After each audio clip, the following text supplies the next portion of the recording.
Yes, hi, thank you. I'm very happy to be here. My name is Lori Parisi. I am the Senior Global Medical Affairs Lead for ibrutinib at Janssen Oncology.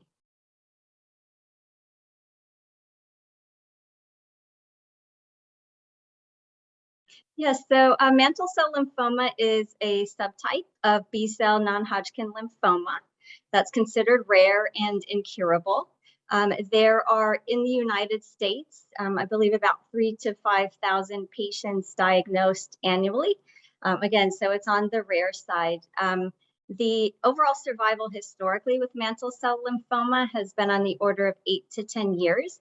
But I think you'll see when we start discussing the results from the SHINE study and with the advent in the last decade of BTK inhibitors and some other therapies that we are looking at a much longer and better prognosis for many of these patients. Younger patients with mantle cell lymphoma typically receive aggressive treatment with high-dose chemoimmunotherapy, followed by autologous stem cell transplant, whereas the majority of patients are elderly. And if they're less physically fit, they're typically treated with a less aggressive chemoimmunotherapy regimen. And elderly patients in general do have shorter overall survival than younger patients. And this is why the SHINE study was designed specifically for this study population with a high unmet need.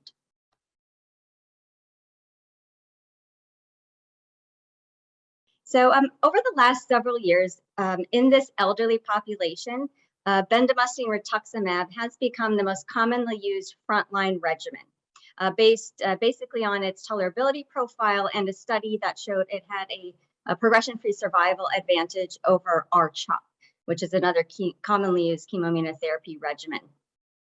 Ibrutinib is the first in a class of oral treatments called Bruton tyrosine kinase inhibitors, or BTKIs.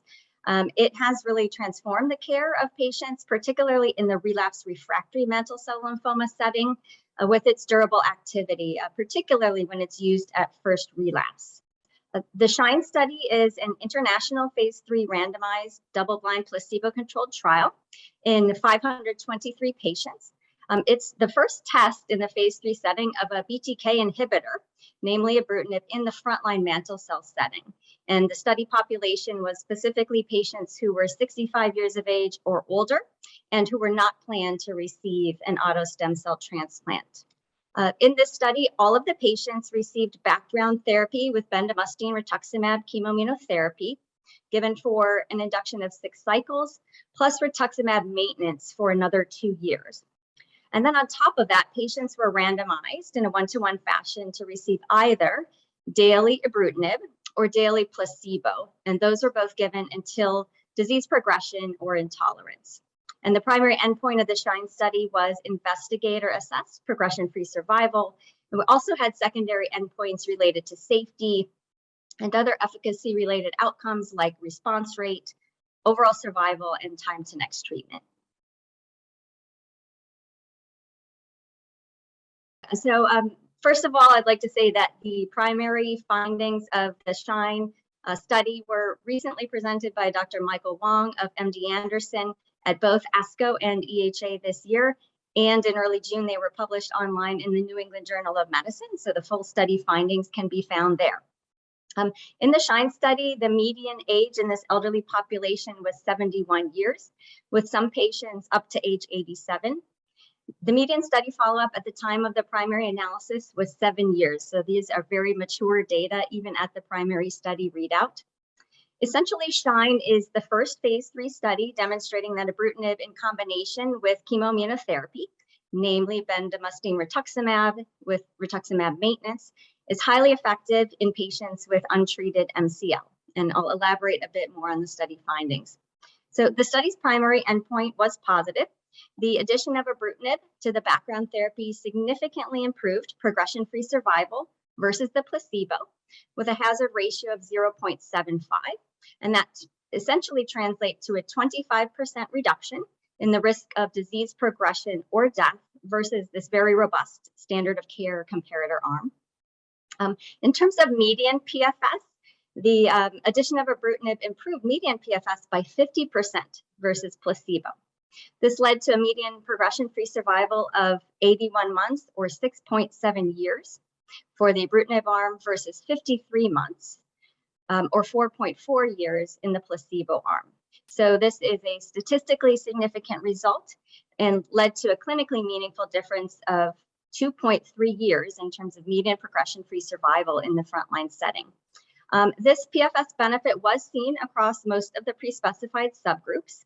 And in terms of some of the other efficacy endpoints, ibrutinib also improved time to next treatment, which is an important efficacy parameter in the clinical practice setting, improved time to next treatment versus placebo, and numerically increased the complete response rate.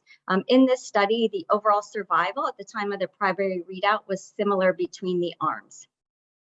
In terms of safety, the adverse events seen in the study were consistent with what we already know about single agent ibrutinib and bendamustine and rituximab, keeping in mind that in this study, ibrutinib was added to the background chemoimmunotherapy regimen.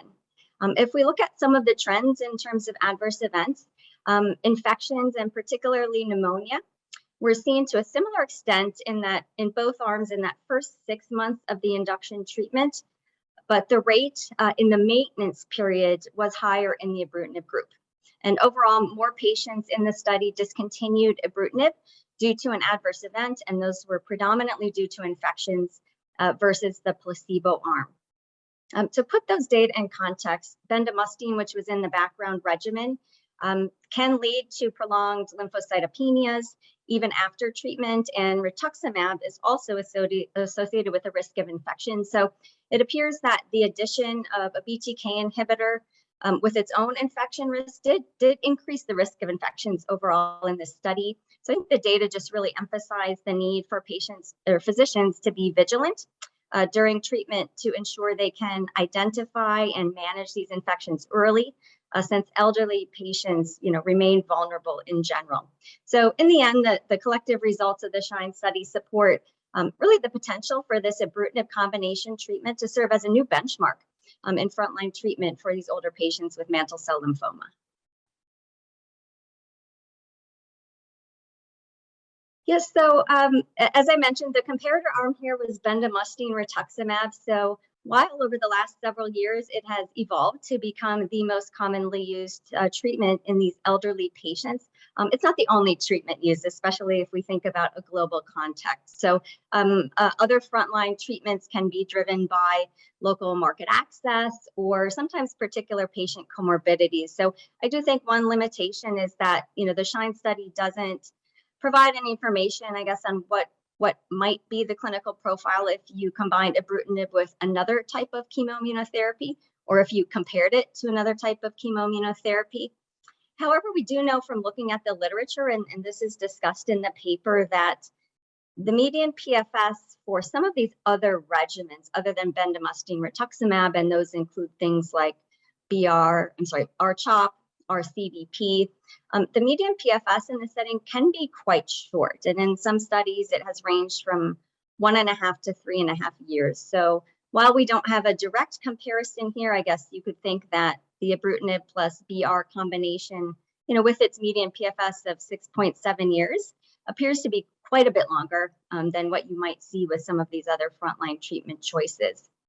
And the second thing that jumps out to me, I think, and we've heard questions already on this circulating in the medical community, is whether these data support whether it's better to combine ibrutinib and bendamustine rituximab in the frontline setting, or to sequence these two effective treatments, essentially using bendamustine rituximab in the frontline and then treating with ibrutinib at relapse where it is currently indicated today.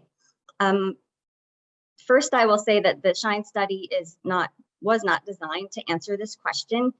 There are patients in the control arm who received bendamustine rituximab with rituximab maintenance, who went on to receive ibrutinib or another BTK inhibitor at the time of first relapse, but it wasn't uniform across the study.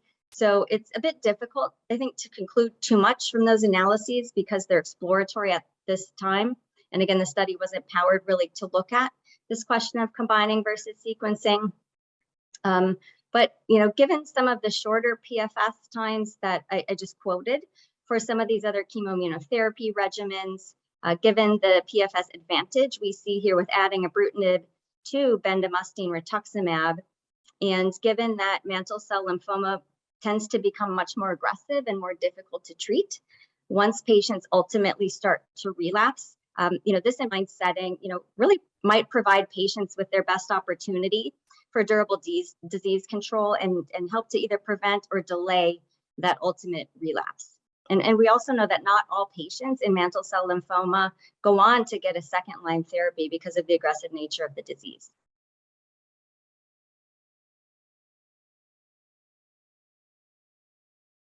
And so I think, I want to start with the background that, more effective treatment options have been needed for these older patients, primarily because they're not eligible for the most aggressive options we have today, and not everything is on the table for them.